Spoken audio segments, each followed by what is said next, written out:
Welcome to the bold analysis, ladies and gentlemen. Happy new month, the month of May. I know it's been 4 days. I've been away from this podcast. I've not been doing this podcast since last Thursday, but I'm great. Sometimes you also need that rest. I've not been feeling well for the last few days. I traveled home, but I was not stable health-wise, so I decided to just take the break. Yeah, so thank you for those who engage privately. Kim, Agnes, Lucy, Liz, who else? Yeah, quite a number. Yeah, Eric, yeah, thank you for those who engaged me privately, but I'm safe, I'm fine. And I thank God that we are back and I can now come back to do what I do best or what I like doing best. Now, morning scenes. The video that I did in the morning when I was just coming home. Morning scenes in Nairobi painted a picture of how Kenyans have deserted the CBD, amidst or rather against a promise that their security is guaranteed and they're supposed to come back.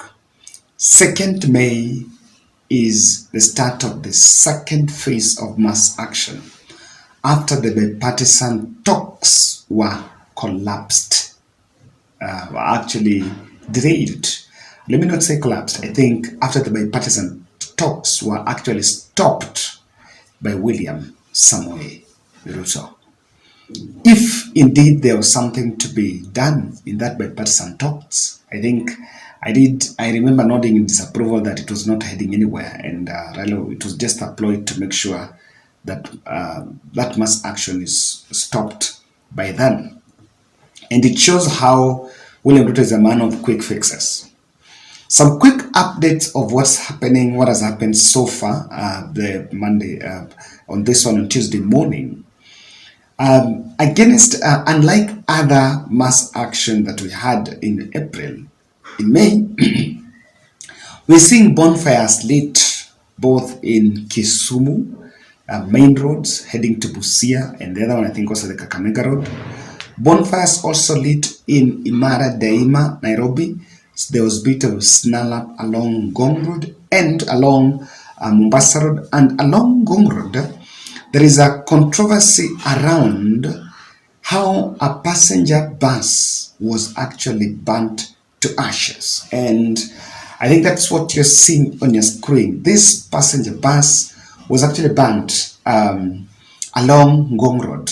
Some of the few controversies around it is, number one, this bus was, there was an incident where police were actually repulsing, were trying to push away protesters. And in that mayhem, or rather in that situation, there is this passenger bus that tried to get its way out. And of course, all other buses were not heading to that direction.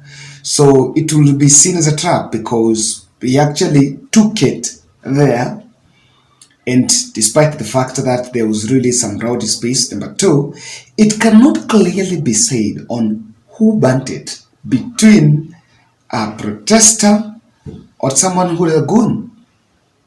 Number three, the controversy of it being banned few miles away from UDA offices. The Hustlers Plaza is around that place. And I actually understand that actually the police were already deployed there to prevent them from that side because the Hustlers offices is around that place. So the protesters clearly, you can actually see that it borders an in-house thing. It's not really clear to say that it's a protester who burnt it because no one really has an idea. Then I'm actually wondering that we've had protests in the past where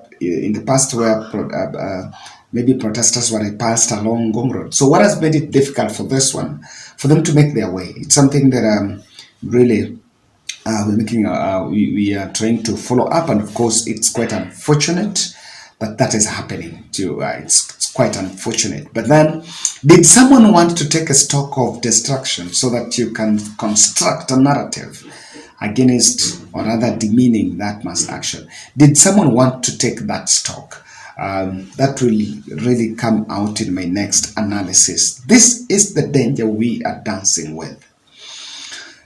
I have been following a lot of things in the background, and one thing you will realize, ladies and gentlemen, here is it is the responsibility of the state to protect the property and to control. And in fact, I've always said that the person that is supposed to avert the mass action is actually William Ruto. Yes, he's supposed to pull the trigger. But then, yesterday, I captured some two videos I want us to listen to. One, there is a caucus in Kibera that protested against the Tuesday mass action. It goes without any doubt that for someone to protest against the mass action that was being called by the Azimio team, that person must be getting the backing of the state, or must be getting the backing of those who are against that mass action, which is the UDA wing. So I listened to these gentlemen who they held some dummy mass action in Kibera. Now, if you listen to some of them, I was trying to ask some few people around. Someone was telling me that they're not even sure, those are not even people from Kibera, even to think even about it. Now, you'll agree with me that you don't need any magic to know very well that this is an organized group. This is an organized group, some caucus. Now, caucusing is a danger, and we are really dancing this danger. This caucusing of this us versus them is what is not good for this, because if you let this become a national discourse without creating the caucuses, then it will turn to be a caucus versus a caucus. We are simply not getting it. Now, in the same day, there was another group of some Nairobi Jubilee allied MCAs who also gave a press briefing about the matter, and I want to listen to their choice of language, or rather their choice of words, on how they're going to escort people. It's a way indirectly trying to call fire. Even if you listen to Raila Odinga's speech yesterday, and before we look at what Raila, before we actually review what Raila said, it's also important to get the sound of this youth caucus here. Sisi tumekuja hapa leo kutaka kuhakikishia watu wa Nairobi ya kwamba kesho, vile rais amesema na naibu wake, kesho lazima tutahakikisha ya kwamba amani imedumishwa na watu watafanya biashara zao. So mimi kama Mark nasema leo, kuanzia leo tutaanza kurecruit vijana ambao watakuwa wanapatia watu wetu security, wakiwapeleka mabiashara zao asubuhi na jioni kuwarudisha kwa nyumbani. Kwa sababu kesho hatutaki ile mambo ambayo imekuwa ati watu wezi fanya biashara kwa sababu ya hooliganism ambayo inaletwa na wale watu wa Azimio. Ya pili, tunataka kusema sisi kesho. Now, looking at the turn of events, you can see if Ruto is just playing poker with this issue, because he is the person who is supposed to be in charge. If you listen yesterday, what Raila said, he actually said, we want protesters to go unarmed, we want protesters not to raid personal property, not to raid other people's properties. But the videos that we've been seeing, I'm telling you, are videos that have been so much devastating, and you wonder really what's going on about it. We are playing poker with this. Police bosses. There is another big joke that has been seen here. The strategy, police bosses are saying this mass action is illegal, but they didn't say today. Even in April, we were talking about illegality of the same mass action. It continued. People didn't go to work as said, as the holiday was granted, and the next day, of course, there were some very gullible Kenyans, some very bad-mannered Kenyans that took that opportunity to raid other people's businesses, including the farm to former President Uhuru Kenyatta. And also, apart from that, there was also raid on other people's private businesses. That was done. Now, that came amidst in the backdrop of the statement that mass action is illegal. Now, if indeed you want to neutralize the mass action in the grounds that it is illegal, then why don't you just know very well? The state knows very well, William Ruto knows very well, that the mass action is called by the Azimio rank and file. You know the organizers of the mass action. Now, the organizers of the mass action, they're calling mass action, peaceful mass action, but then goons are taking advantage to vandalize people's properties. Why don't you then crystallize, or rather make true your threat and arrest these people and charge those who you believe are behind the mass action? So instead of playing poker with this thing, we are playing poker. You even create some dummy bipartisan talks, knowing very well that you don't mean well with it. Then we roll back to the same mass action. You still come back and say this thing is illegal, but on that illegality, you don't end it there. Why don't you arrest these people? Why don't you arrest Azimio leaders if you really believe that you're not playing poker with this mass action? It is, of course, something that is going on. And if you want to know, it's just a matter of gigs.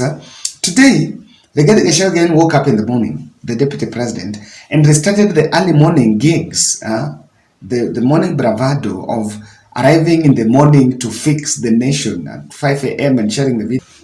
I'm not a bit convinced that the state or William Ruto is really committed to handle this mass action. Rather, it really have something to mean with it, because look at even this photo. The photo you're seeing here, I was in town in the morning, and I picked the Uber, and we rolled around, took the roundabout, the Haile Selassie roundabout around the railways. There was nothing going on. Nothing. There was no business person that had opened. Now, this photo was allegedly taken. Now, me, I was in town at 6 a.m. This photo that you're seeing was allegedly taken at 5:30. Now, even if you were to lie, because this photo has been posted around that time, even if you were to lie, do you want to tell me that photo has been taken there? Hakuna huyu mtu alikuwa hapa. And if you Google and find out, you'll find out that that photo was used in the last, and that photo was last posted by Millicent Omanga. So it's just trying to manage the narratives. And I don't think managing the narratives is gonna control it. It's gonna help us get to a solution. We are denying danger that can consume all of us, both me and you and them, because we must get it right if we mean it. Why am I saying that caucusing is a danger? Ladies and gentlemen, I think William Ruto should listen to this, and those around him should listen to this. Caucusing of this group versus that group, it's a big danger in handling all this thing. Number one, why I'm saying is that danger is because counter caucusing is a strategy that creates revenge pushbacks. You know, when we have a caucus that has emerged saying we don't want this mass action, of course, let the leaders caucus, because everyone else knows that UDA is in the Jubilee, UDA is the ruling party. And so because they're ruling party, they cannot support mass action. It's fine. Let those who subscribe to the UDA agenda really also just show they don't. But if you mobilize a group, and this group comes out and sticks and tries to counter that in public, we are creating revenge pushbacks. You know, that we want to see what they can do. We were creating the narrative of mtadu. That attitude of mtadu is actually provoking the masses. So I do believe we are not getting it right. The counter caucusing is what brought the Kibera mess last mass action. Remember when a church was burnt, and before in the same night a mosque was burnt. What brought it is in that last mass action around Makina, there's a group that was joined the police to try to repulse the protesters that were coming from the other side of Katwekera, and it didn't get well. We are simply not getting it because we are charging people against each other. You know, the people that we are caucusing, the people that we are paying to go and protest before a protest and call out protesters are people that are known.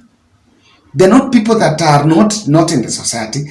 They're people who are known. Their wives, their children, they stay in those places. So when we use them and we give them a very stipend of 50 shillings or 100 shillings or some 500 or even 1,000, these people are seen on camera. The next day, when they're seen on the protest, what are we seeing? We are not doing it right. And again, when you create a caucus, how will you ascertain How will you challenge this point that the looting of property is looking like an organized enterprise? Because the goons can come from both sides.